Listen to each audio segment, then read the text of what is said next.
ವಸತಿ ಶಾಲೆಯ ವಿದ್ಯಾರ್ಥಿ ಅನುಮಾನಾಸ್ಪದ ಸಾವು. ಅದೊಂದು ಬಡ ಕುಟುಂಬ.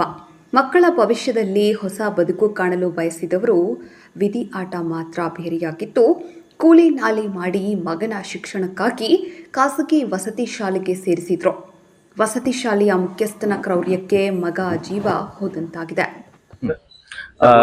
Yesterday in Navalgunda town, Dharwad district, one boy around 10 years age and 4th standard, he has succumbed to injuries after falling from a allegedly second floor of the building.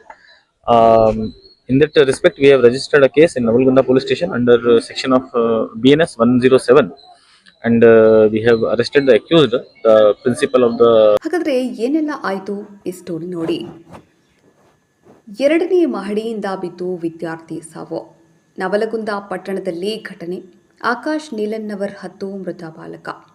ಪಟ್ಟಣದ ವಿದ್ಯಾಜ್ಯೋತಿ ಪ್ರಾಥಮಿಕ ಶಾಲೆಯಲ್ಲಿ ಘಟನೆ. ಪಟ್ಟಣದ ಅಣ್ಣಿಗೇರಿ ರಸ್ತೆಯಲ್ಲಿರುವ ಶಾಲೆ. 4ನೇ ತರಗತಿಯಲ್ಲಿ ಓದುತ್ತಿದ್ದ ಬಾಲಕ. ಶಾಲಾ ಆಡಳಿತ ಮಂಡಳಿಯ ನಿರ್ಲಕ್ಷ್ಯದಿಂದ ಘಟನೆ. ವಸತಿ ಶಾಲೆಯ ಮುಖ್ಯಸ್ಥ ಭರತ್ ಕುರುಬರು ಬಂಧನ. ಎಸ್ಪಿ ಶಿಕ್ಷಣ ಇಲಾಖೆ ಆಯುಕ್ತರ ಭೇಟಿ. ಆಕಾಶ್ ನೀಲನ್ನವರ್ ಅಂತಕ್ಕಂಥ 4ನೇ ತರಗತಿಯಲ್ಲಿ ಓದ್ತಕ್ಕಂಥ ವಿದ್ಯಾರ್ಥಿ, ಅಲ್ಲಿರ್ತಕ್ಕಂತಹ ಒಂದು ಹೆಡ್ ಮಾಸ್ಟರ್ ಅವರ ರಿಪೋರ್ಟ್ ಪ್ರಕಾರ ಕಂಪೌಂಡಿಂದ ಜಿಗಿದ ಮೇಲೆ ಮೃತಪಟ್ಟಿದ್ದಾನೆ ಅಂತಕ್ಕಂಥದ್ದು. ಆದರೆ ಅದರ್ ರಿಸೋರ್ಸಸ್ ಪ್ರಕಾರ ಏನಂತಂದರೆ ಅಲ್ಲಿ ಮಗುವಿಗೆ ಹೊಡೆದಿದ್ದರಿಂದ ಏನಂತಂದರೆ ಅವನು 2ನೇ ಫ್ಲೋರ್.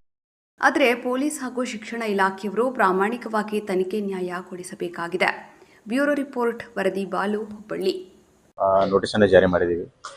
ಶಿಕ್ಷಣ ಇಲಾಖೆಯಿಂದ ಏನು ಡೈರೆಕ್ಷನ್ಸ್ ಇದ್ದಾವೆ, ಏನು ವೈಲೇಷನ್ಸ್ ಇದೆ, ಅದ್ರ ಬಗ್ಗೆ ನಾವು ಎಲ್ಲ ಅಧಿಕಾರಿಗಳ ತಂಡ ವಿಸಿಟ್ ಮಾಡಿ ನಾವು ರಿಪೋರ್ಟನ್ನು ತೊಗೊತಾ ಇದ್ದೀವಿ. ಡೆಫಿನೆಟ್ ಆಗಿ ಮುಂದಿನ ದಿನಗಳಲ್ಲಿ ವೈಲೇಷನ್ಸ್ ಪ್ರಕಾರ ಏನಂತಂದರೆ ನಾವು ರಿನ್ಯೂವಲನ್ನು ಕ್ಯಾನ್ಸಲ್ ಮಾಡ್ತಕ್ಕಂಥ ಒಂದು ಕ್ರಮವನ್ನು ಜರುಗಿಸ್ತೀವಿ. ಮಕ್ಕಳ ಫ್ಯೂಚರ್ ಇಲ್ಲ, ಎಲ್ಲ ಶಾಲೆಯಲ್ಲಿ ದಾಖಲಾಗಿರ್ತಕ್ಕಂಥ ಅಂದರೆ ನಮ್ಮ ಆ ಶಾಲೆಯಲ್ಲಿ ಏನು ದಾಖಲಾಗಿದ್ದಾರೆ ಆ ಮಕ್ಕಳನ್ನು ನಿಯರ್ ಬೈ ಶಾಲೆಗೆ ನಾವು RR ಕ್ಯಾನ್ಸಲ್ ಆಯಿತು ಅಂತ ಹೇಳಿದ್ರೆ ನಿಯರ್ ಬೈ ಶಾಲೆಗೆ ಶಿಫ್ಟ್ ಮಾಡ್ತೀವಿ. ಅವ್ರಿಗೆ ಏನು ಕಲಿಕೆಗೆ ಏನು ಬೇಕು ಅಂತಕ್ಕಂಥದ್ದನ್ನು ಇನ್ಶೂರ್ ಮಾಡ್ತೀವಿ.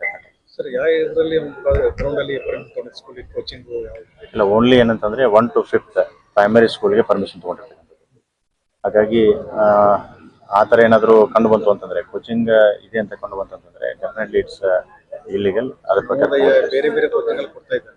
ಹೌದು, ಅವರು ಆ ಥರನೂ ನ್ಯೂಸ್ ಇದೆ. ಅದ್ರ ಪ್ರಕಾರ ಏನಂತಂದರೆ ಈಗಾಗಲೇ ನಮ್ಮ ಅಧಿಕಾರಿಗಳ ತಂಡ ಇವತ್ತು ನಾವು ಹೋಗಿ ಅಲ್ಲಿ ವಿಸಿಟ್ ಮಾಡ್ತಾ ಇದ್ದೀವಿ. ಅದ್ರ ಬಗ್ಗೆ ಕಠಿಣ ಕ್ರಮ ತಗೊಂಡಿದ್ದೀವಿ. ಸರ್, ಅಲ್ಲಿ ಇದುವರೆಗೆ BO ವಿಸಿಟ್ ಮಾಡಿಲ್ಲ, ಸಾಕಷ್ಟು ನಡೆಸ್ತಾ ಇದ್ದಾನೆ ಅವನ ಮೇಲೆ, ಅಲ್ಲಿ ಕೋಚಿಂಗ್ ನಡೆಸ್ತಾ ಇದ್ದಾನೆ. ಈಗ ಹಿಂದೆನೂ ಸಹಿತ ಬೇರೆ ಬೇರೆ ಪ್ರಕರಣಗಳಲ್ಲಿ ನೋಟಿಸ್ ಜಾರಿಯಾಗಿದೆ ಅಂತ ನಮ್ಮ ಅಧಿಕಾರಿಗಳು ಹೇಳ್ತಾ ಇದ್ದಾರೆ. ಡೆಫಿನೆಟ್ ಆಗಿ ಈಗೇನು ಇನ್ಸಿಡೆನ್ಸ್ ಆಗಿದೆ, ವೆರಿ ಅನ್ಫಾರ್ಚುನೇಟ್. ಒಬ್ಬ ವಿದ್ಯಾರ್ಥಿ, 4ನೇ ತರಗತಿ ವಿದ್ಯಾರ್ಥಿ ಮೃತಪಟ್ಟಿರ್ತಕ್ಕಂಥದ್ದು. ಇದನ್ನು ಶಿಕ್ಷಣ ಇಲಾಖೆ, ಸರ್ಕಾರ ಬಹಳ ಗಂಭೀರವಾಗಿ ಪರಿಗಣಿಸಿದೆ. ಡೆಫಿನೆಟ್ ಆಗಿ ಏನಂತಂದರೆ ಯಾರು ಕಲ್ಪಿಟ್ಟಿದ್ದಾರೆ ಅವ್ರ ವಿರುದ್ಧ ಕಠಿಣ ಕ್ರಮ ಕೈಗೊಳ್ಳುತ್ತೆ. HD 24x7 ನ್ಯೂಸ್, ಇದು ಕನ್ನಡಿಗರ ಧ್ವನಿ.